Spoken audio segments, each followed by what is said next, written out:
우리는 어제 그 고라와 그를 따르는 무리들이 모세와 아론에 반역하였고, 이에 모세는 하나님께 기도한 후에 고라 무리에게 각기 향로를 가지고 여호와 앞으로 나오도록 지시하는 모습까지 어제 본문을 통해서 우리가 살펴보았습니다.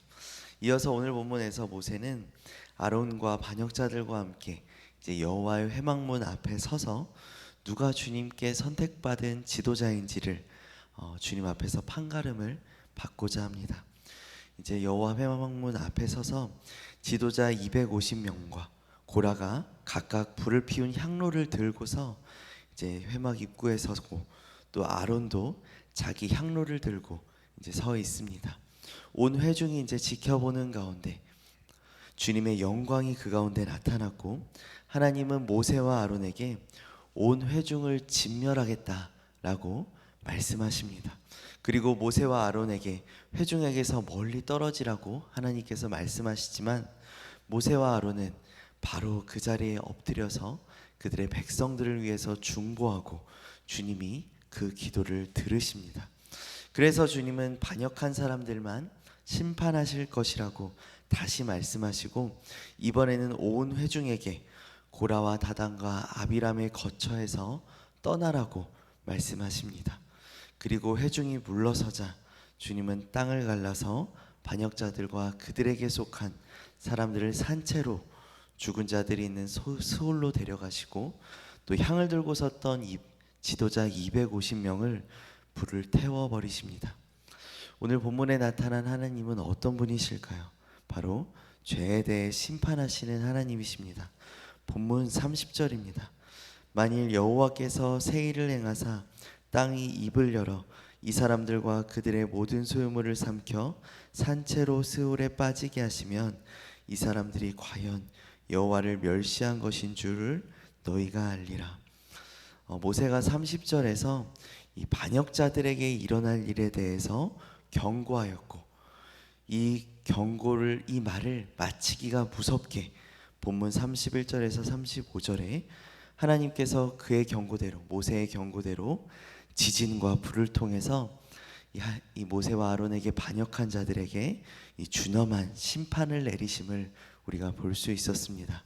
말씀하신 대로 그들이 서 있던 땅바닥이 갈라지고 땅이 그 입을 열어서 반역자들과 그들의 집과 가족들과 모든 소유물을 집어 삼켰습니다. 이런 심판은 마치 이 출애굽기 14장 15장에 나타난 이 홍해 사건을 떠올리게 합니다. 이스라엘을 추격하던 애굽 병사들을 이 홍해 바다가 집어삼킨 것과 같은 그러한 사건을 연상시키는 것입니다. 온 이스라엘 회중은, 그 옆에 있었던 온 이스라엘 회중은 이 초자연적인 심판 가운데 부르짖는 사람들의 그 부르짖음을 듣고 큰 두려움에 빠져서 긴급하게 그 현장을 떠났다라고 말씀하고 있습니다. 그리고 여전히 성소 앞에서 향로에 불을 담아서 서 있었던 지도자 250명은 하나님이 내리신 불에 타 죽는 이 참혹한 징벌 또한 받게 됩니다.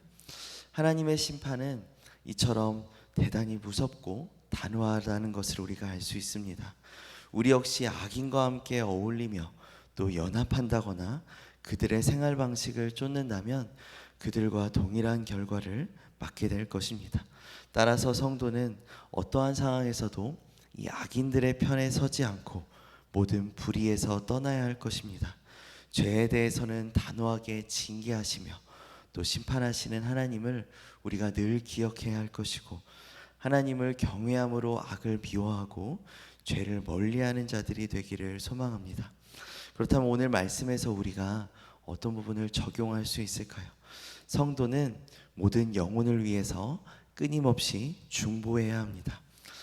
이렇게 죄에 대해서 분노하시고 철저하게 심판하시는 하나님이시지만 동시에 인자와 자비가 풍성하신 하나님이시라는 것을 모세와 아론은 잘 알고 있었습니다.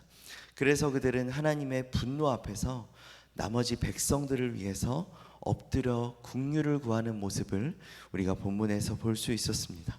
본문 22절입니다. 그 두 사람이 엎드려 이르되 하나님이여 모든 육체의 생명의 하나님이여 한 사람이 범죄하였거늘 왜 온 회중에게 진노하시나이까? 하나님의 뜻은 사실 분명했습니다. 이 반역한 모든 무리를 순식간에 진멸하시는 것이었습니다. 비록 고라로부터 이 죄가 시작되었지만 그 편에 서 있었던 사람들, 그리고 또 침묵하고 있던 백성들까지도 다 심판하시는 것이 하나님의 처음의 뜻이었지만, 그때 모세와 아론이 하나님 앞에서 엎드려 중보한 그 행위로 인하여서 하나님께서는 그 뜻을 돌이킴을 볼 수 있습니다. 이 범죄한 사람은 하나뿐이니 온 회중에게 진노하지 마시도록 백성을 위해서 중보한 이 모세와 아론의 중보 덕분에 이 나머지 백성들이 심판을 면할 수 있었던 것입니다. 성도인 우리는 모세와 아론에게서 이러한 중보의 자세를 배워야 할 것입니다. 성경은 우리가 모든 사람을 위해서 기도해야 한다고 가르칩니다.